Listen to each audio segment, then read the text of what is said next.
5장 허공에 쌓는 벽돌담.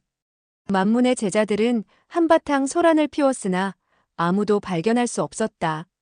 만진사는 척방에게 건보를 얻었다가 분실했다는 사실을 사제와 사형들에게 말하지 말라고 분부했다. 척방은 흔쾌히 대답했다.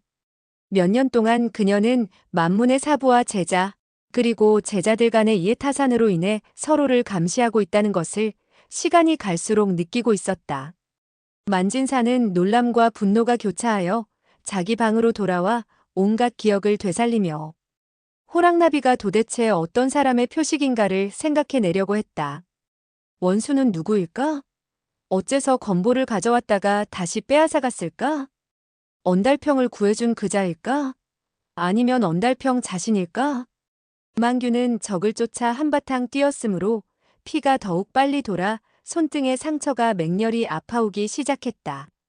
침대에 누워 휴식을 취하다가 자신도 모르게 잠이 들었다. 척방은 생각했다. 이 책은 아버님께 매우 필요한 것이다. 피 속에 오래 담가두면 틀림없이 망가질 것이다. 그녀는 방으로 들어와 몇 번이고 남편을 불러보았다. 그러나 정신없이 자고 있는 것을 보자 밖으로 나와 노쇠대야를 들고 아래층 샘물에 가서 피를 쏟아내자 그 책이 드러났다. 공심채가 참 잘해주었구나. 그녀의 얼굴에는 흡족한 미소가 떠올랐다. 그 책은 핏물에 담겨 있어 비린내가 물씬 풍겼으므로 척방은 손으로 끄집어내고 싶지 않았다. 이것을 어디에 숨기면 좋을까? 후원의 서쪽 창고에 옛날부터 곡괭이, 절구통, 부채 등을 쌓아두는 곳이 있었다. 그녀는 서쪽 창고에 들어가서 책을 곡식을 타작할 때 쓰이는 풍채 속에 집어넣었다. 이 풍채는 가을에 곡식을 거둘 때 쓰는 물건이니 누구도 찾지 않을 것이다. 그녀는 대야를 들고 입속으로 노래가락을 흥얼거리며 마치 아무 일도 없었다는 듯이 복도를 걸어오고 있는데 갑자기 한쪽 구석에서 누군가 나타나서 낮은 소리로 말했다. 오늘 저녁 3경 나는 그 창고에서 당신을 기다릴 테니 당신은 절대로 잊지 마시오. 바로 오감이었다. 척방은 조심하고 있다가 이 사람이 갑자기 뛰어들어 말을 하자 깜짝 놀라고 말았다. 그녀는 화가 나서 말했다. 곱게 죽지 못할 놈 같으니라고. 이게 자식, 목숨이 아깝지 않으냐? 오감은 능글거리며 웃었다. 나는 그대를 위해서라면 목숨이라도 바칠 거야. 죽어도 아무런 여한이 없다고. 형수님, 당신은 해독약이 필요하지 않나? 척방은 입술을 깨물며 왼쪽 손을 품속에 넣고 꼭 쥐었다. 그의 빈틈을 노려 비수를 꺼내 찌른 후 해독약을 가질 셈이었다. 오감은 킥킥 웃더니 말했다. 그대가 만약 산종인명기에 일초식을 써서 칼로 나를 찌른다면 나는 운방마두생의 초식을 써서 피할 것이고 그리고 난 다음 손을 싹 이렇게 움직이면 해독약은 이 물통 속으로 빠지게 되지. 말하면서 손을 내밀었는데 손바닥에는 해독약병이 들려 있었다. 척방은 강제로 빼앗을 수 없음을 알고는 몸을 옆으로 돌려 그의 곁을 지나쳤다. 오감은 낮은 소리로 말했다. 나는 3경까지만 기다릴 것입니다. 그대가 3경까지 오지 않으면 나는 4경쯤에는 이 약을 가지고 멀리 사라질 거야. 절대로 형주에는 돌아오지 않을 것이니 망가의 손에 죽을 까닭도 없게 되지. 척방이 방에 들어오니 만규는 다시 신음소리를 내고 있었다. 틀림없이 정갈의 독이 또 발작을 일으킨 것 같았다. 그녀는 침대 옆에 앉아 깊은 생각에 잠겼다. 이자는 악랄하고 비굴한 수단을 써서 적 사형을 모함했다. 그러나 이미 운명은 그렇게 결정되었는데 이제 와서 어떡하겠다는 건가? 사형의 팔자와 나의 팔자는 이렇듯 기구하구나. 나는 요 몇 년 동안 남편에게 대접을 받았고 이 집에 시집을 왔으니 한평생 부부가 되어 살 수밖에 더 있겠어? 오감, 그게 같은 작자는 정말 악랄하기 그지없구나. 어떻게 해야 그로부터 해독약을 빼앗을 수 있을까? 만규의 초췌한 얼굴과 움푹 들어간 눈두덩을 바라보며 다시 생각했다. 남편의 상처가 중한 이때 그 말을 들려준다면 틀림없이 오감과 싸우려 들 것이다. 그렇게 되면 일만 커지는 거야. 날은 점점 어두워졌다. 척방은 아무렇게나 저녁밥을 먹고 난 다음 딸아이의 잠자리를 봐주고 이 생각 저 생각에 잠겼다. 이 일을 시아버지에게 알려야 할 것 같았다. 시아버지는 나이가 많고 생각이 깊은 분이니 틀림없이 좋은 대응책이 있을 것 같았다. 이 일을 남편이 알지 못하도록 하기 위해서 그가 깊이 잠든 다음 시아버지에게 말해야겠다고 작정했다. 척방은 옷을 입은 채로 만규의 발 아래 누웠다. 며칠 동안 남편의 병시중을 드느라 그녀는 옷을 벗지 못했고 하룻밤도 편안히 잘 수가 없었다. 만규는 코를 골면서 자고 있었다. 그녀는 천천히 일어나 아래층으로 내려가서 만진산이 묵고 있는 방 앞에 이르렀다. 방 안의 등불은 모두 꺼져 있었는데 방에서는 이상한 소리가 흘러나왔다. 휙, 휙, 휙. 마치 어떤 사람이 큰 힘을 써서 무슨 일을 하는 것 같았다. 심히 이상했다. 척방은 아버님이라는 말이 목구멍까지 나왔으나 부르지 않고 창문 틈으로 안을 살폈다. 그때 달빛이 창문을 뚫고 들어가 방 안을 비추고 있었다. 만진사는 천장을 보고 침대에 드러누운 모습이었다.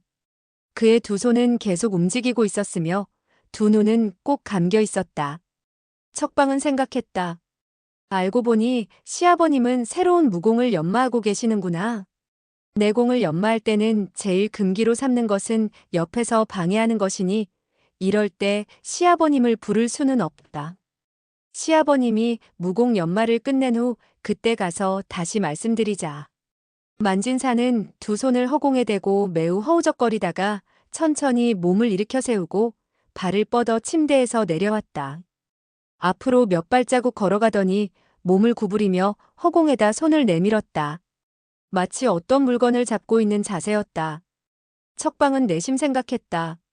시아버님께서는 지금 남을 사로잡는 방법을 연구하고 계시는구나. 만진산의 손은 갈수록 이상한 동작을 취하고 있었다. 허공에 많은 벽돌을 차곡차곡 쌓는 듯한 동작을 반복하기 시작했는데 달빛 아래였지만 그의 행동 하나하나는 분명히 볼 수 있었다. 그는 허공에서 무엇인가를 움켜쥐는 신용을 하더니 두 손으로 크기를 재보기도 하고 두 손으로 땅바닥에서 물건을 짚는 신용도 하면서 앞으로 나갔다가 뒤로 물러서곤 했다. 척방은 귀신에 홀린 듯이 그를 뚫어져라 쳐다보았다. 만진사는 여전히 두 눈을 꼭 감고 있었다. 일거일동은 내공을 연마하는 것이라기보다는 벙어리가 홀로 연극을 하고 있는 것 같았다. 갑자기 척방은 도홍이 사당에서 어르신께서는 한밤중에 일어나셔서 벽돌을 쌓고 계십니다. 하던 말이 떠올랐다. 그러나 만진산의 행동은 절대로 담을 싸는 것이 아니었다. 담 싸는 것이라기보다는 오히려 담 구멍을 막는 것과 관련이 있을 것 같았다. 척방은 매우 무서운 생각이 들었다. 맞다. 시아버지는 몽유병 환자이다. 이 몽유병을 앓는 자는 꿈속에서 일어나 걸어가고 일을 한다고 했는데 어떤 사람은 옷을 입지 않고 걸어다니고 어떤 사람은 심지어 사람을 죽이고 방화를 하기도 한다고 했다. 정신이 들면 자신의 행동을 기억하지 못한다고 하던데. 만진사는 무거운 물건을 들어 벽에 구멍 난 곳을 막는 듯한 행동을 하고는 이어 허공을 힘주어 몇 번인가를 밀었다. 그리고 나서 벽돌을 땅바닥에서 집어 차곡차곡 벽을 쌓는 것 같았다. 그렇다. 그는 정말로 담을 쌓고 있었다. 득이양양하게 웃으면서 벽돌로 담을 쌓고 있었다. 척방은 그의 이와 같은 행동을 보자 모골이 송연했으나 그가 계속하여 벽돌을 쌓는 움직임을 반복하자 점차 무서운 생각이 가셨다. 도홍의 말대로라면 시아버님의 몽유병은 꽤나 오래된 것 같구나. 병 있는 사람은 다른 사람이 아는 것을 원치 않는다. 도홍은 그와 같은 방을 썼기 때문에 자세한 내막을 알 수 있었을 것이다. 그래서 시아버님은 크게 기분이 나빴던 것이겠지. 이렇게 되자 마음속에 의문이 하나 풀린 것 같았고 도홍이 어째서 쫓겨났는지 알 것 같았다. 그녀는 또 생각했다. 그는 언제쯤 돼야 이렇게 담을 싸는 일을 멈출까? 만약 3경이 지나면 오감이라는 놈이 약을 못 쓰게 만들고 도망쳐버릴 텐데 그렇게 되면 큰일이구나. 만진사는 허물어진 담을 막은 다음 석회를 그 위에다 바르는 신용을 했다. 그제서야 비로소 얼굴에 미소를 띄우며 침대에 올라가서 잠을 청했다. 척방은 생각했다. 시아버님이 이렇게 한바탕 일을 하셨으니 피곤하실 것이다. 좀 쉬시도록 내버려둔 후 들어가도록 하자. 바로 이때 방문을 가볍게 두드리는 소리가 들려왔다. 낮은 목소리가 이어서 들렸다. 아버님, 아버님. 바로 그녀의 남편인 만규였다. 어째서 남편이 이곳으로 왔을까? 그는 이곳에 무엇하러 왔을까? 만진사는 즉시 일어나며 말했다. 만규냐? 만규는 말했다. 예, 접니다. 만진사는 몸을 날려 침대에서 내려와 문이 빗장을 제치며 만규가 들어오도록 했다. 만진사는 말했다. 건보를 얻었다는 소식이냐? 만규는 아버지 하고 외치더니 손을 내밀어 의자를 꼭 잡았다.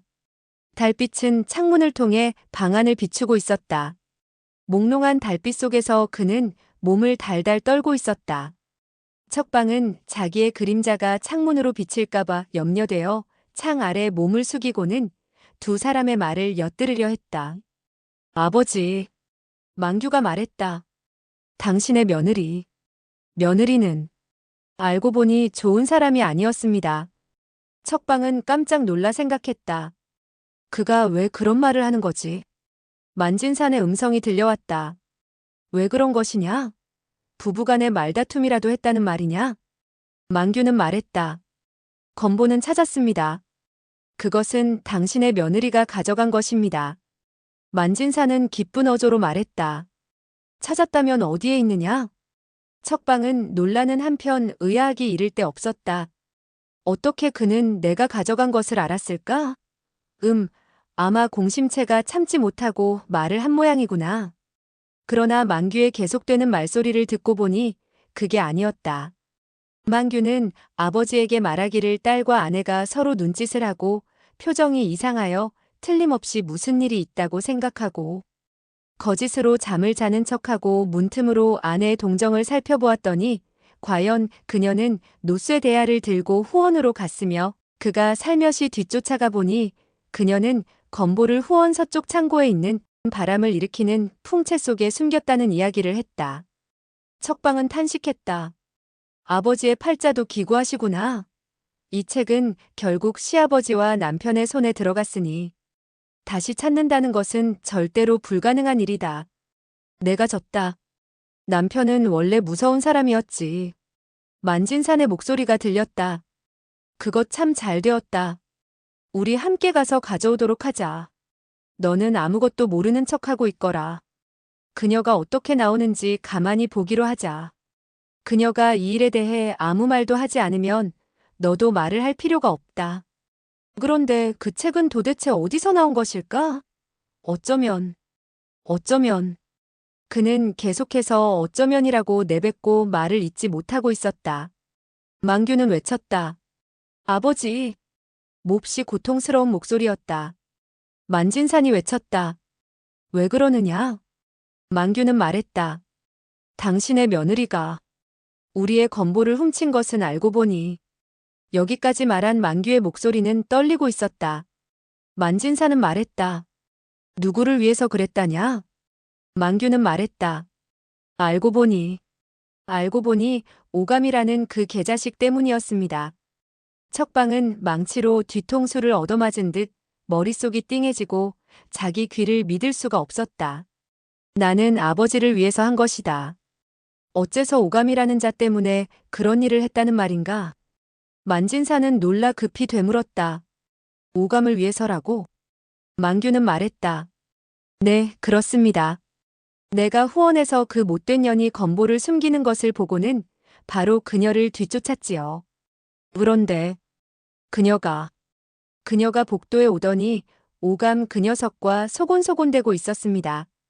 이 환양년 같으니라고. 만진사는 침울한 목소리로 말했다. 내가 보건대 그녀는 평소 단정하고 예의가 바른 여자가 아니었느냐? 너는 혹시 무엇인가 잘못 보지 않았느냐? 그 두 사람은 무슨 말을 하고 있더냐? 망규는 말했다. 저는 그들이 내가 있다는 것을 알까봐 가까이 다가갈 수가 없었습니다. 복도에는 숨을 곳도 마땅치 않고 해서 별 수 없이 담 귀퉁이에 숨어 있었습니다. 이 못된 연놈들의 말소리가 너무나 작아 완전히 들을 수 없었습니다만, 그러나 거의 다른 것과 마찬가지입니다. 만진사는 음하고 얕은 신음을 흘리더니 말했다. 얘야, 그렇게 화를 내지 말아라. 사내 대장부가 마누라가 없다고 걱정할 필요가 있겠느냐? 우리는 이미 건보를 얻었고, 또 그 건보의 비밀을 알아냈으니 우리는 이제 천하에서 제일 가는 부자가 될 수 있다. 그렇게 되면 너는 계집애를 100명 정도 사서 첩으로 삼아라. 그것은 아주 쉬운 일이다. 앉아서 천천히 말하거라. 그 환양녀는 책을 숨긴 다음 매우 의기양양해서 입속으로는 노래까지 부르고 있었지요. 그놈은 그 환양년을 보자 온통 얼굴에 기쁜 표정을 짓고는 말했어요. 오늘 밤 3경에 내가 창고에서 기다리고 있으니 절대로 잊지 마시오. 정말 그 말을 나는 두 귀로 똑똑히 들었습니다. 만진사는 화가 나서 말했다. 그 환양년은 또 무엇이라고 하더냐? 망규는 말했다. 그녀가 말하기를 죽어도 곱게 죽지 못할 놈, 개자식이 정말 간이 크구나. 척방은 창밖에서 가슴이 갈기갈기 찢어지는 것 같았다. 그가 이 두 사람은 말끝마다 나를 환양년이라고 욕을 하고 있구나. 어떻게 이렇게 누명을 씌울 수 있을까? 나는 남편을 위해서 그 해독약을 빼앗아 치료를 하려고 했는데 당신은 나를 욕하다니 당신은 정말 양심이 없군요. 망규는 계속해서 말했다. 나는 그들이 그렇게 말하는 소리를 듣고 화가 잔뜩 나서 당장에 검을 뽑아들어 두 년놈을 죽이고 싶었지만 그때 저에게는 검이 없었고 몸에 독이 침투해 있어서 싸울 수 없었습니다. 또 그 환양년이 방으로 들어와 내가 없는 것을 보면 의심을 할까 염려되어 난 즉시 방으로 돌아갔습니다. 그 환양년 놈들이 그 후로 무슨 말을 했는지 듣지 못했습니다. 만진사는 말했다. 그 애비의 그 딸이구만. 정말 싼 것들의 집안이다.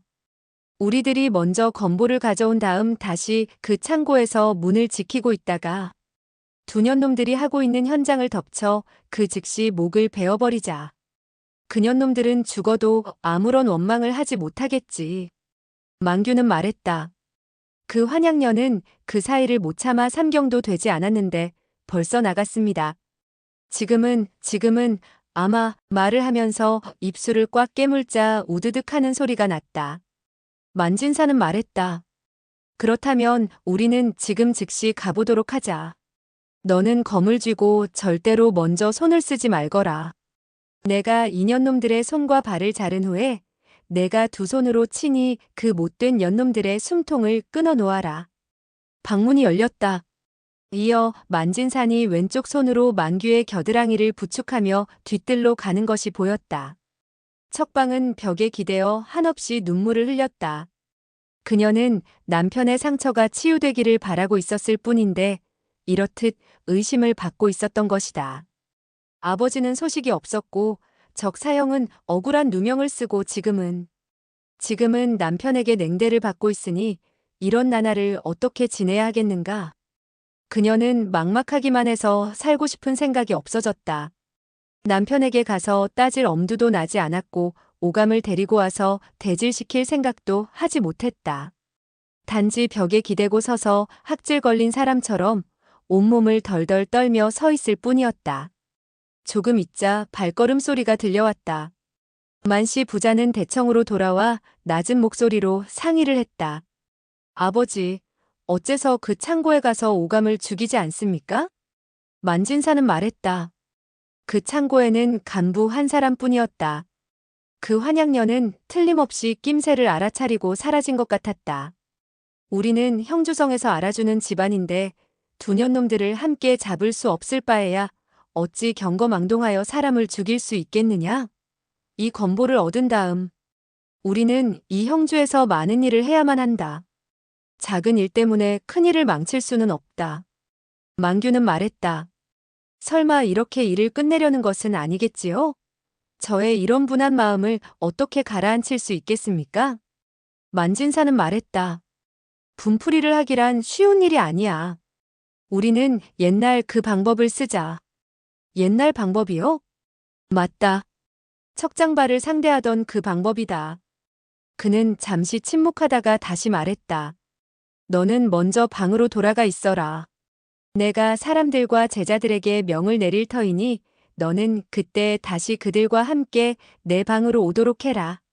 절대로 다른 사람의 의심을 사서는 안 된다. 척방은 마음속이 뒤죽박죽이 되어 아무런 생각도 내지 못했다. 일이 이 지경이 되었으니 살고 싶지도 않구나. 그리고 공심채는 어떻게 해야 좋단 말인가? 누가 그 아이를 보살펴 주겠는가? 갑자기 만진산이 척장발을 상대한 옛날 방법으로 오감을 처치한다는 말이 생각나자 머리 뒤에 마치 한 덩어리의 얼음 조각을 얹어놓은 양 정신이 번쩍 들었다. 그들이 어떻게 아버지를 처치했을까?